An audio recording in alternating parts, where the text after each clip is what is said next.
guys, welcome back to my channel. Today I'm sharing the polishes that I wore in the month of April with you. I only had 4 manicures this month. I didn't have a whole lot of time. I have been sick for about half the month. I've been in and out of town. I've been crazy busy trying to help my sister plan her wedding. So I just haven't had a whole lot of time on top of trying to keep up with making polishes. I've had some serious issues. I was supposed to have a collection early April, and that didn't work out. And then that same collection was supposed to be end of March. Didn't work out. There's just something in my formulation of what I'm trying to accomplish that I might have to scrap altogether because it's just not working out how I want it to. But that's neither here nor there. I've been working on that this month, and then I've been trying to keep on top of swatching on top of just everything that I do on a daily basis. So I didn't have a whole lot of time to change my nails. But I did have 4 manicures and I'm sharing them with you today. In the description box, I will link any of the polishes that are still available. And if the polish is no longer available, I will at least link the website of the brand. That way you can check out what else they have to explore. That way you can explore what else they have to offer. So for starters, I wore my absolute favorite yellow polish from Glaze. This is Girls Just Want to Have Sun. It's a very, very, very, very, very pale yellow cream. I wore this one for Easter. It's not traditional that I wear it at Easter or anything, but I feel like around Easter time, I absolutely always pull this one out. And this year it just happened to be that I wore it for Easter. This is, like I said, my favorite yellow polish, probably of all time, but definitely from Glaze. It's a very creamy, smooth formula. I have about this much left in my bottle though, so I did have a little bit of trouble with application. I usually can get away with 2 coats on this one, but I did do 3 just because it was a little uneven. I was applying really, really thin coats because there's just not a whole lot left in my bottle, so that was a struggle, but I did have a beautiful manicure after 3 coats. I topped it off with a nice glossy top coat, and I was just as blown away with this yellow as I always am. So my swatch photo, you're going to see 3 coats of Girls Just Want to Have Sun and a glossy top coat. Also, if I sound sick, it's because I'm sick. The next manicure I wore is a combination manicure. I started off with 2 coats of Beach Bum from my brand Pampered Polishes. This is also just a very, very, very, very, very light pastel color, but it's somewhere in that lilac range where it's a pink. It's quite obviously a pink, but it has purple undertones, but it's very paled out. I really just enjoy a pastel color. Obviously, I also really enjoy a pink polish, so whenever I did this one, it became like an instant go-to of mine from my own brand. So I can't say enough good things about that polish, not to toot my own horn. But then I saw on Instagram somebody had used a reflective glitter on top of pastels, and I really wanted that look, but they did like a Skittles pastel and I just wanted the pink. So on top of Beach Bum, I used KB Shimmers Out of Sequence, which is a clear base silver reflective glitter. I like a reflective glitter, but it's just not what it's cracked up to be to me. Like, they're not really worth the hassle to me most of the time.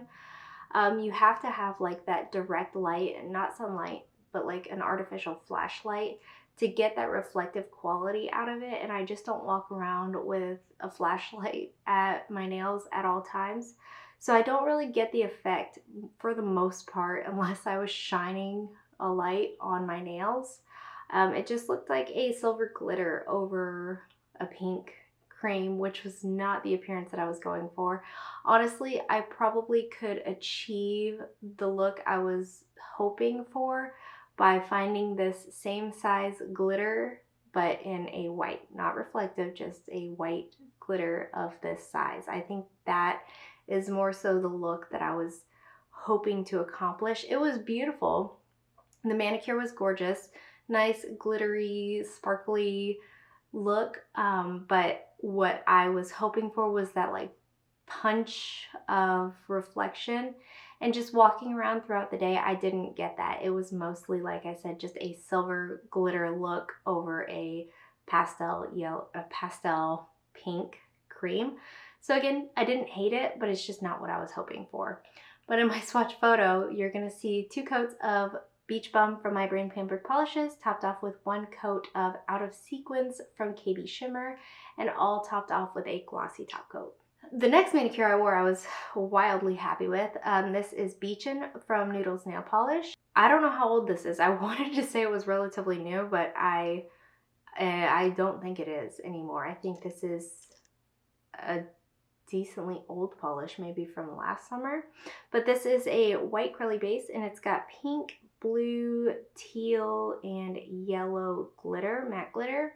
Nothing in here is sparkly, nothing in here is like shiny or blingy. So I topped this off with a matte top coat, and I loved it. I recently got a new matte top coat from Anchor and Heart Lacquer, and I got a lot of comments saying that it dries completely flat and that it is a wonderful matte top coat, and I have to agree. Matte top coat, just in general, for what I've experienced, dries to like a semi-matte finish, like a flat but not matte finish, and I wanted something that was totally 100% matte. And then for that look, I'm happy to sit for like, you know, a while so it can dry, because matte top coat does take a little bit extra time to dry. I'm happy to sit for the length of time it needs to dry if it's going to be the look that I'm going for. So I was extremely happy that the Anchor and Heart Lacquer matte top coat dried completely matte. No shine whatsoever. But anyway, I got full opacity of Beachin in 2 coats. The formula was wonderful to work with. These glitters come out easily. They spread out easily and evenly across the nail. No manipulation.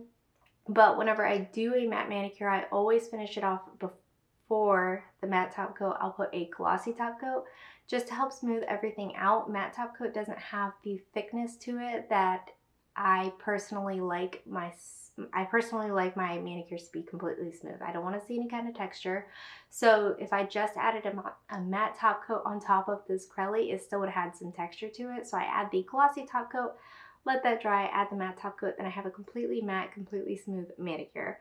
Like I said, I did do 2 coats for full coverage on this. It was difficult to remove. It is a completely beautiful glitter polish, but it was probably my favorite manicure of the month of April.